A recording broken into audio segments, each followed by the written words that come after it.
perkenalkan, nama saya Nafitza Prabuningrum dengan NPM C1C024122. Di video ini saya akan menjelaskan hasil pembelajaran dengan menggunakan mind mapping.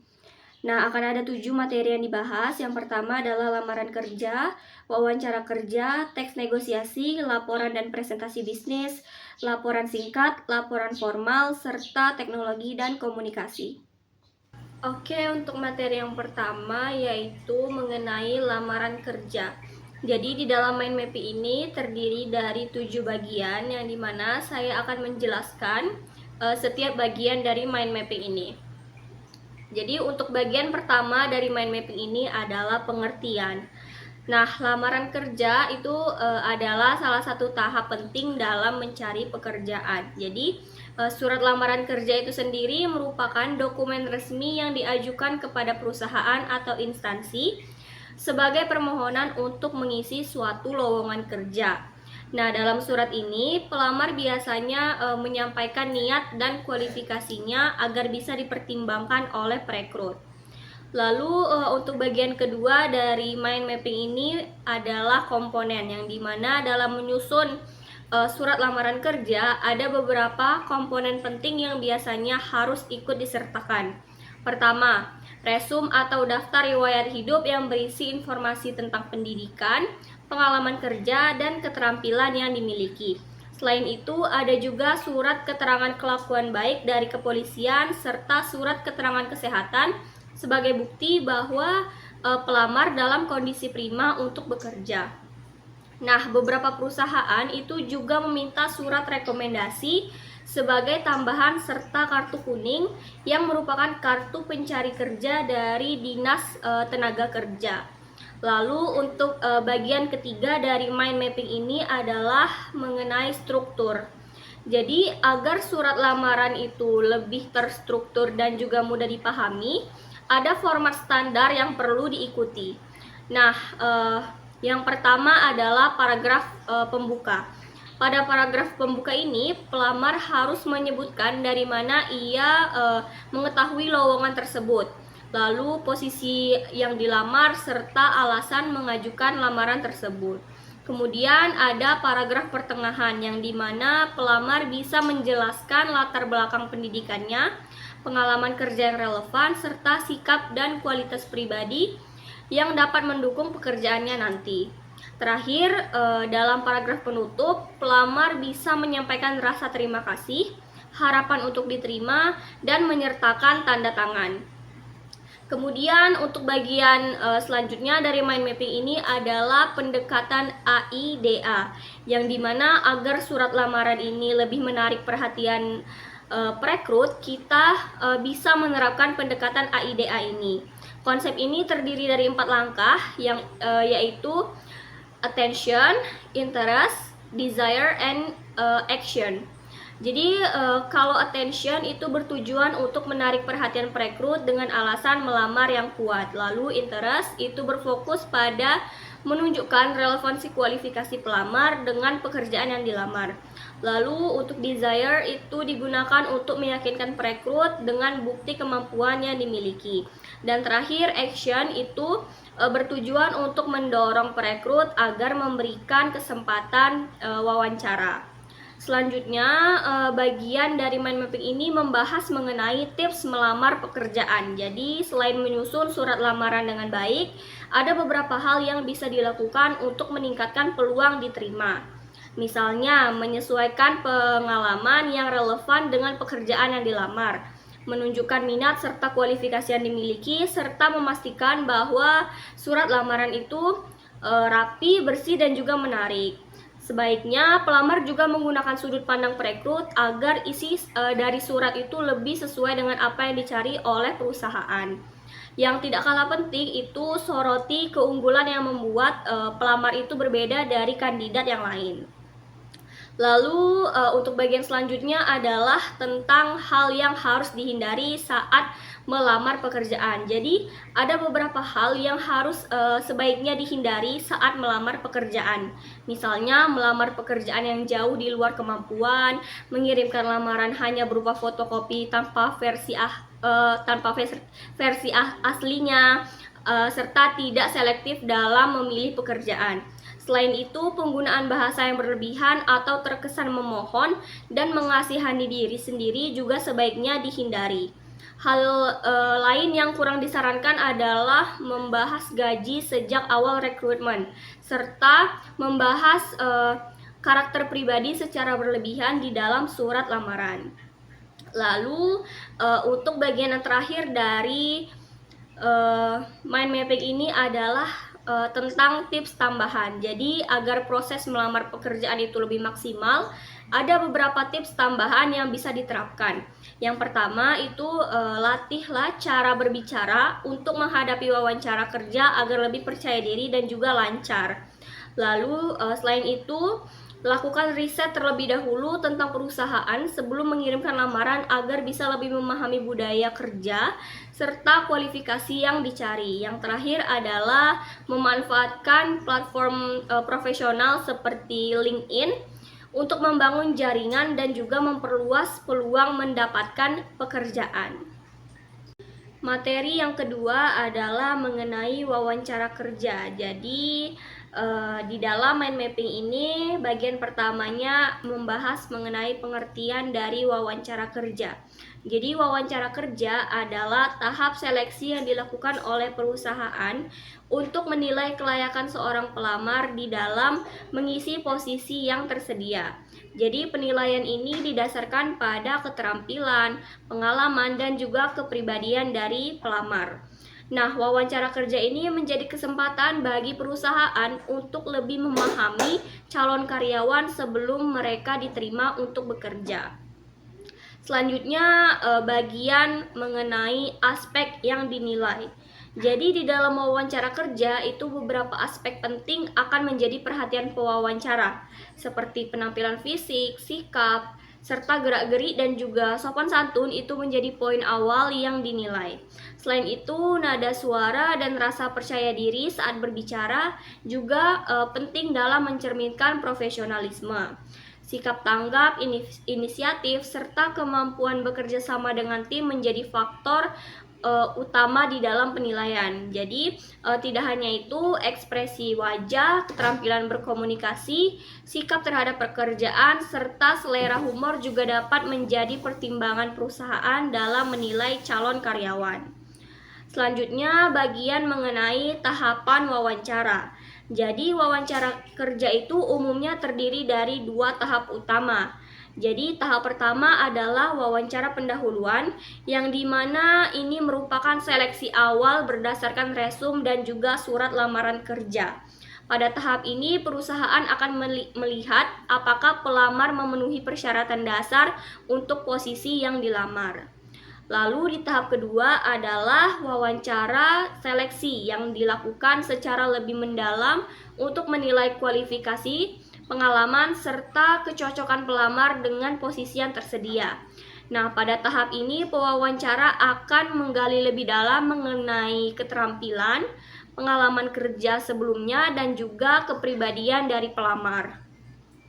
Selanjutnya terdapat hal yang sebaiknya dilakukan pada saat wawancara. Jadi untuk meningkatkan peluang diterima kerja, ada beberapa hal yang sebaiknya dilakukan pada saat wawancara. Yang pertama, persiapkan diri dengan baik. Nah, itu tuh baik dari segi pengetahuan tentang perusahaan maupun keterampilan menjawab pertanyaan dari wawancara. Yang kedua adalah datang tepat waktu untuk menunjukkan kedisiplinan. Yang ketiga, berbicaralah dengan jelas dan percaya diri agar pewawancara dapat memahami jawaban yang disampaikan. Lalu yang keempat adalah tunjukkan antusiasme terhadap pekerjaan yang dilamar dengan menjelaskan alasan ketertarikan terhadap posisi tersebut. Lalu yang terakhir adalah ajukan pertanyaan yang relevan untuk menunjukkan minat terhadap perusahaan dan memperjelas ekspektasi dari pekerjaan. Selanjutnya ada juga hal yang sebaiknya dihindari pada saat wawancara. Jadi ada beberapa kesalahan yang sebaiknya dihindari pada saat wawancara kerja. Yang pertama yaitu jangan datang terlambat, karena ini dapat memberikan kesan tidak disiplin dan juga kurang menghargai waktu pewawancara. Lalu yang kedua, hindari menjawab pertanyaan dengan ragu-ragu atau terlalu banyak menggunakan kata karena ini bisa menunjukkan kurangnya persiapan. Ya, yang ketiga itu jangan membicarakan hal yang negatif tentang pekerjaan atau atasan sebelumnya, karena dapat mencerminkan sikap yang kurang profesional. Lalu yang keempat, hindari berbohong atau melebih-lebihkan kemampuan, karena ini bisa berakibat buruk di kemudian hari jika perusahaan mengetahui ketidaksesuaian antara ucapan dan juga kenyataan. Yang terakhir, pastikan untuk memiliki pertanyaan di akhir wawancara, karena tidak bertanya sama sekali bisa dianggap sebagai tanda kurangnya ketertarikan terhadap posisi yang dilamar. Lalu terdapat bagian surat penerimaan dan juga surat penolakan kerja. Jadi setelah proses wawancara selesai, perusahaan akan mengirimkan surat penerimaan atau surat penolakan kerja. Jadi surat penerimaan itu adalah dokumen resmi dari perusahaan yang menyatakan bahwa pelamar diterima bekerja dan berisi detail tentang ketentuan bekerja seperti gaji, jadwal kerja, serta hak dan kewajiban karyawan. Sementara itu, surat penolakan kerja itu dikirim jika pelamar tidak lolos seleksi atau jika pelamar ingin menolak tawaran kerja dengan cara yang sopan. Selanjutnya adalah bagian dari mind mapping ini membahas mengenai pertanyaan penting pada saat wawancara. Jadi, di dalam wawancara kerja itu ada beberapa pertanyaan penting yang sering diajukan oleh pewawancara. Nah, pertanyaan ini mencakup pengalaman kerja sebelumnya, keterampilan yang dimiliki, alasan melamar pekerjaan di perusahaan tersebut, serta ekspektasi terhadap pekerjaan dan lingkungan kerja. Oleh karena itu, pelamar perlu menyiapkan jawaban yang baik dan relevan agar dapat memberikan kesan positif terhadap pewawancara. Selanjutnya, bagian terakhir dari mind mapping wawancara kerja ini adalah tentang cara mengenali pekerjaan dan juga perusahaan. Nah, sebelum menghadiri wawancara, pelamar itu sebaiknya melakukan riset tentang perusahaan, pelajari visi, misi, nilai, serta perkembangan perusahaan untuk memahami budaya kerja yang ada. Selain itu, wawancara harus dipandang sebagai komunikasi dua arah, yang dimana pelamar juga memiliki kesempatan untuk menggali informasi lebih dalam mengenai pekerjaan dan lingkungan kerja. Mengajukan pertanyaan yang tepat dan relevan dapat menunjukkan keseriusan dan juga kesiapan dalam bekerja di perusahaan tersebut. Materi ketiga adalah mengenai teks negosiasi. Jadi dari mind mapping ini cukup banyak bagiannya. Salah satu bagiannya adalah pengertian. Jadi, negosiasi sendiri adalah proses sosial yang terjadi antara dua pihak atau lebih dengan kepentingan yang berbeda. Jadi, di dalam negosiasi, para pihak berusaha untuk mencapai kesepakatan yang saling menguntungkan melalui diskusi dan juga tawar-menawar. Lalu ada bagian yang membahas mengenai tujuan dari negosiasi. Yang pertama adalah mencapai kesepakatan. Jadi negosiasi dilakukan agar semua pihak yang terlibat dapat menyetujui suatu keputusan bersama. Yang kedua, membangun hubungan, yang dimana negosiasi membantu menciptakan hubungan baik antara pihak-pihak yang berinteraksi baik dalam bisnis, politik, maupun kehidupan sehari-hari. Yang ketiga adalah berfungsi untuk mencegah konflik, yang dimana dengan adanya negosiasi ini, potensi konflik dapat diminimalkan karena adanya komunikasi yang terbuka dan juga pencarian solusi yang adil. Bagian selanjutnya adalah mengenai fungsi dari negosiasi. Jadi, ada beberapa fungsi. Yang pertama, mencapai tujuan bersama. Jadi dengan bernegosiasi, semua pihak dapat mencapai kesepakatan yang sesuai dengan kepentingan masing-masing. Yang kedua, memperkuat hubungan antar pihak. Jadi melalui komunikasi dan juga kompromi, hubungan yang baik dapat terjalin antara pihak yang bernegosiasi. Yang ketiga, mencegah konflik dan menemukan solusi damai. Jadi, negosiasi membantu dalam menyelesaikan perbedaan pendapat tanpa harus berujung pada perselisihan atau konflik yang lebih besar. Selanjutnya adalah menjelaskan mengenai ciri-ciri. Jadi ada 6 ciri-ciri dari teks negosiasi ini. Yang pertama, adanya dua belah pihak atau lebih. Yang kedua, tujuannya adalah untuk mencapai kesepakatan bersama. Yang ketiga adalah terdapat kejadian tawar-menawar. Yang keempat adalah adanya kompromi. Yang kelima adalah bahasa yang digunakan, yaitu harus jelas, terus menggunakan persuasif dan tidak menimbulkan kesalahpahaman. Yang keenam adalah fokus pada kepentingan bersama.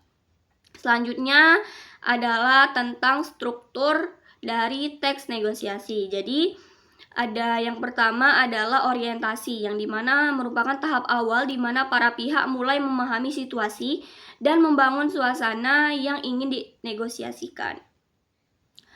Lalu yang kedua ada pengajuan atau permintaan, yang dimana salah satu pihak mengajukan permintaan atau menyampaikan kebutuhan yang ingin dinegosiasikan. Yang ketiga adalah penawaran, yang dimana pihak lain memberikan penawaran sebagai tanggapan terhadap permintaan yang diajukan. Lalu yang keempat ada persetujuan, yang dimana kedua belah pihak mencapai titik temu dan sepakat atas hasil negosiasi yang telah didiskusikan. Yang kelima adalah penutup, yaitu kesepakatan yang telah dicapai kemudian disimpulkan dan dituangkan dalam keputusan akhir. Lalu terdapat juga strategi di dalam negosiasi. Jadi untuk mencapai hasil yang maksimal, ada beberapa strategi yang dapat diterapkan, yaitu yang pertama ada strategi kompetitif, yang dimana berfokus pada kemenangan satu pihak tanpa banyak mempertimbangkan pihak lain. Biasanya digunakan dalam negosiasi yang memiliki keuntungan besar. Yang kedua adalah strategi kooperatif, jadi mengutamakan kerjasama dan pencarian solusi yang saling menguntungkan bagi kedua belah pihak. Yang ketiga ada strategi kompromi, yang dimana ini mencari jalan tengah dengan memberikan sedikit kelonggaran dari masing-masing pihak agar kesepakatan bisa dicapai. Yang keempat adalah strategi menghindar, jadi ini digunakan ketika suatu negosiasi tidak menguntungkan atau berpotensi menyebabkan konflik yang lebih besar. Yang kelima ada strategi kolaboratif, yang dimana ini merupakan strategi yang berusaha mencari solusi yang inovatif dan juga kreatif agar kedua belah pihak mendapatkan hasil yang maksimal. Selanjutnya ada bagian yang menjelaskan mengenai kesalahan yang harus dihindari dalam bernegosiasi. Jadi yang ke-1 itu tidak melakukan persiapan yang matang. Yang kedua, bersikap terlalu emosional. Yang ketiga, fokus pada posisi dan bukan kepentingan. Maksudnya adalah jika terlalu kaku pada posisi awal tanpa memperhatikan kepentingan bersama, negosiasi itu bisa mengalami kebuntuan. Lalu yang keempat, terlalu cepat menyerah. Dan yang kelima adalah tidak membangun hubungan. Selanjutnya, bagian terakhir dari mind mapping ini adalah tentang tipe negosiator. Jadi ada 4 tipe negosiator. Yang pertama, negosiator curang. Tipe negosiator ini menggunakan taktik manipulatif dan tidak jujur untuk mendapatkan keuntungan sepihak. Mereka sering memanfaatkan kebohongan, tekanan, atau strategi tidak etis dan dalam bernegosiasi itu. Lalu yang kedua ada negosiator profesional. Jadi negosiator ini memiliki keterampilan tinggi dalam bernegosiasi, bersikap objektif, dan mencari solusi yang saling menguntungkan. Mereka memahami teknik komunikasi yang baik, dapat membaca situasi yang tepat, dan juga cenderung mencari kesepakatan jangka panjang. Lalu yang ketiga ada negosiator bodoh. yang dimana tipe ini kurang memiliki pemahaman yang baik tentang strategi negosiasi dan seringkali mengambil keputusan yang merugikan dirinya sendiri. Mereka cenderung mudah terbawa suasana dan tidak memiliki strategi yang jelas. Lalu yang keempat ada negosiator naif, yang dimana negosiator ini terlalu percaya pada pihak lain dan sering tidak menyadari adanya taktik negosiasi yang digunakan oleh lawan. Jadi mereka cenderung tidak kritis dan juga mudah menyerah, sehingga sering dirugikan dalam proses negosiasi. Materi keempat yaitu mengenai laporan dan presentasi bisnis. Jadi langsung kita membahas ke bagian pertama dari mind mapping ini mengenai pengertian dari laporan bisnis. Jadi laporan bisnis itu sendiri adalah dokumen yang bersifat netral dan tidak memihak. Jadi laporan ini dibuat dengan tujuan yang jelas serta berisi fakta-fakta yang disajikan untuk kepentingan bisnis tertentu. Selanjutnya terdapat penggolongan laporan bisnis, yaitu laporan bisnis dapat dikategorikan berdasarkan berbagai aspek. Jika dilihat dari fungsinya, laporan bisnis bisa bersifat informatif atau analitis. Jadi dari segi subjeknya, laporan ini juga disusun berdasarkan departemen yang mengeluarkannya. Nah, selain itu ada juga penggolongan berdasarkan formalitasnya, yang dimana laporan bisa bersifat formal ataupun informal.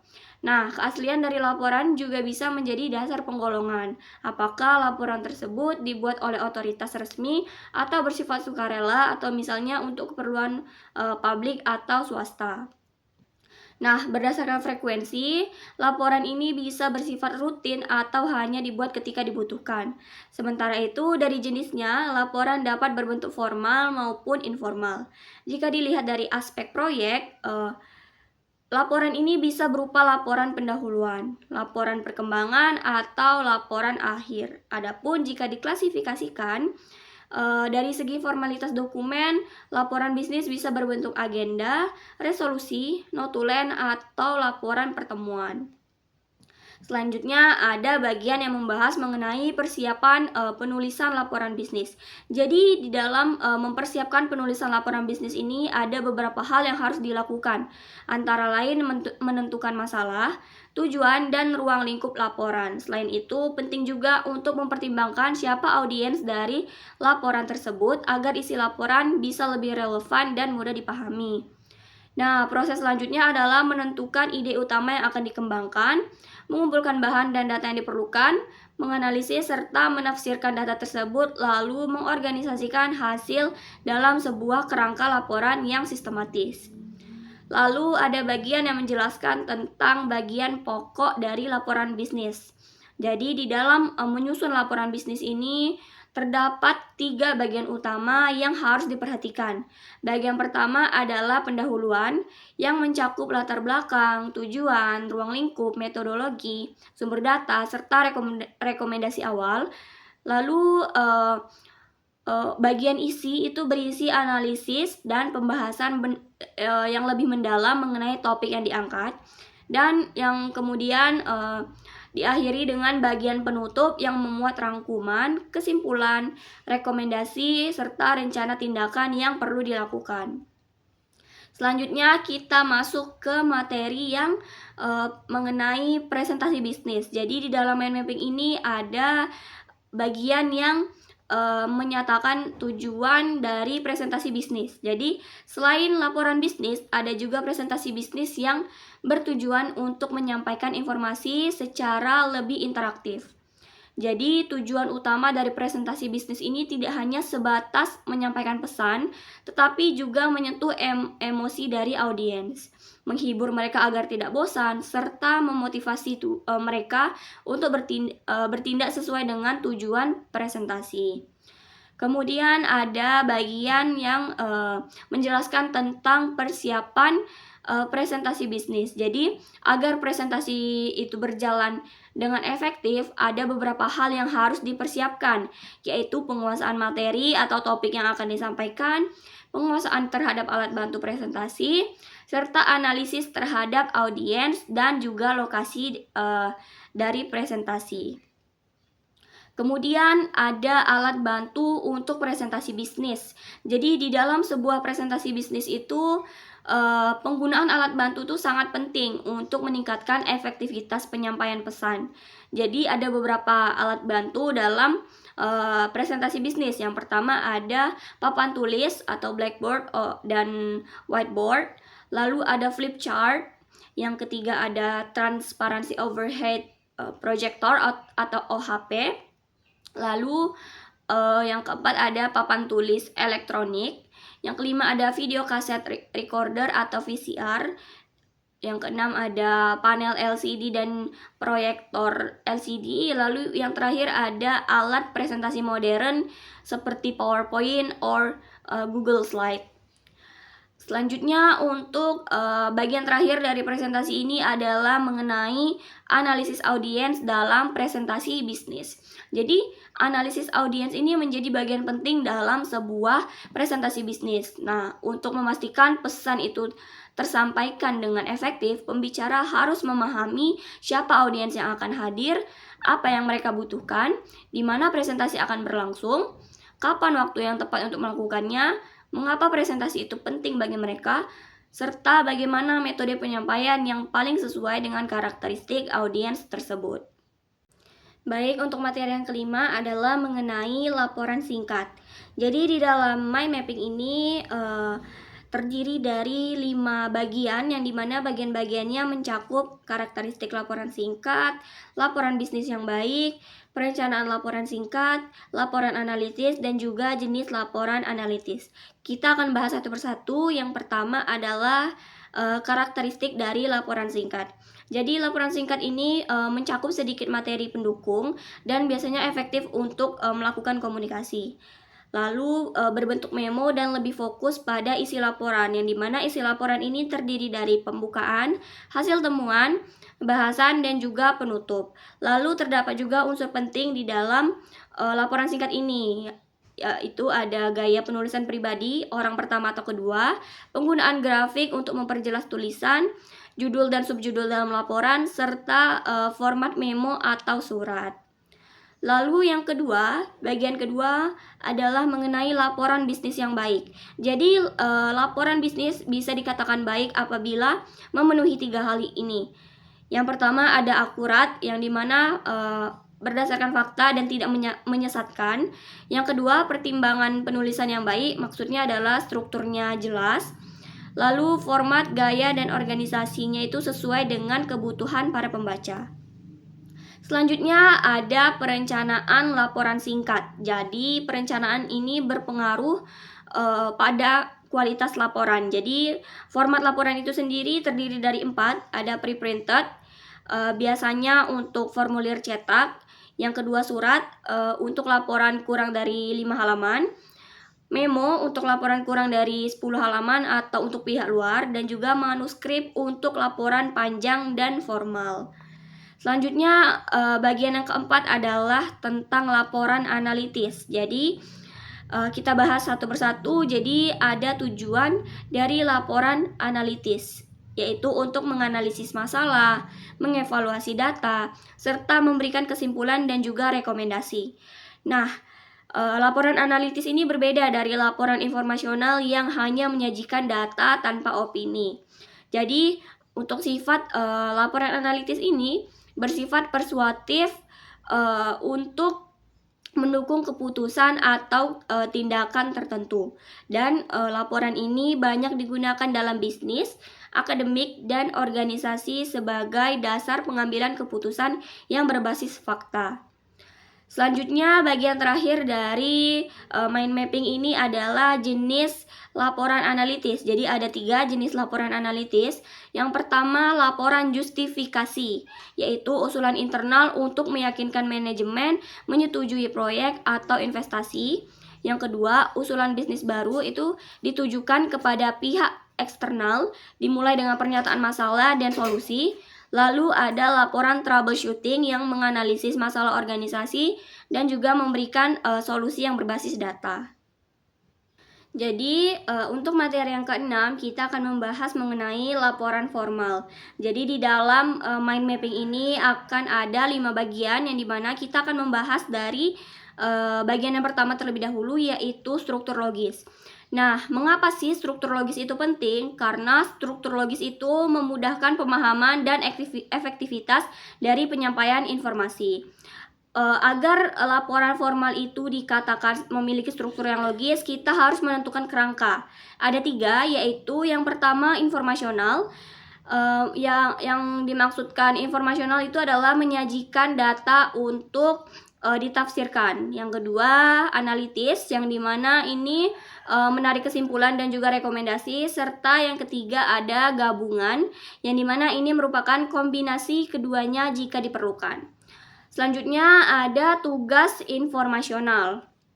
Jadi laporan faktual dengan sedikit analisis itu biasanya dikelompokkan berdasarkan 6 kelompok. Yang pertama berdasarkan urutan tingkat kepentingan, yang kedua secara berurutan, yang ketiga secara kronologis, lalu menurut ruang tempatnya, menurut geografis, dan juga menurut kategori.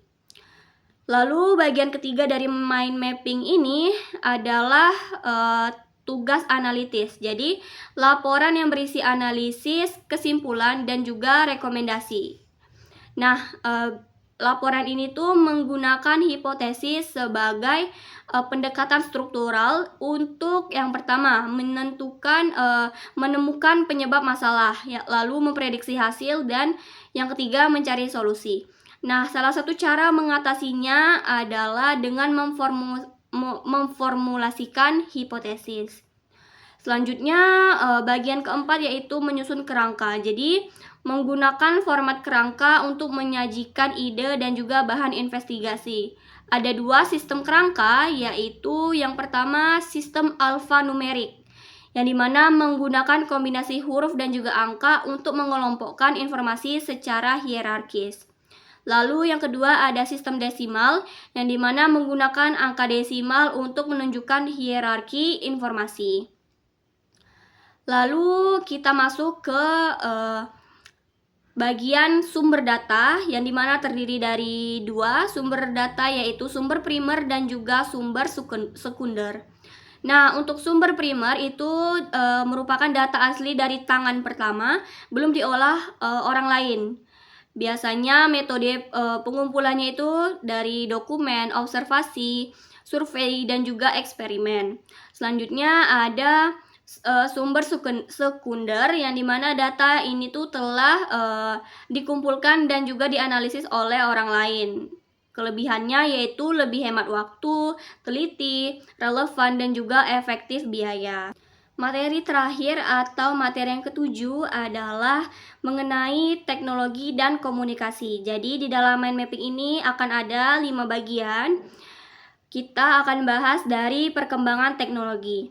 Jadi dahulu itu komunikasi bisnis dilakukan secara konvensional, dan kini teknologi digital atau email, video conference, media sosial itu memungkinkan komunikasi real time secara global. Lalu terdapat media teknologi dan juga informasi, yang dimana ada 4. Yang pertama komputer dan penyimpanan data. Ini mempermudah untuk akses informasi. Lalu yang kedua ada internet dan juga email. Ini menghubungkan perusahaan dengan klien dan juga mitra bisnis secara lebih cepat dan lebih efisien. Yang ketiga ada media sosial, yang dimana digunakan untuk pemasaran, interaksi pelanggan, dan juga penyebaran informasi. Lalu yang keempat ada aplikasi komunikasi bisnis seperti Zoom, Slack, Microsoft Teams. Nah, ini mempermudah koordinasi tim dan juga kerja jarak jauh. Selanjutnya terdapat bagian yang membahas mengenai manfaat dari teknologi. Nah, ada 4, yang dimana yang pertama adalah efisiensi waktu dan juga biaya. Maksudnya adalah ini mengurangi biaya perjalanan dan juga mempercepat komunikasi. Kemudian yang kedua ada kemudahan akses informasi, yang dimana data dapat diakses kapan saja dan dari mana saja.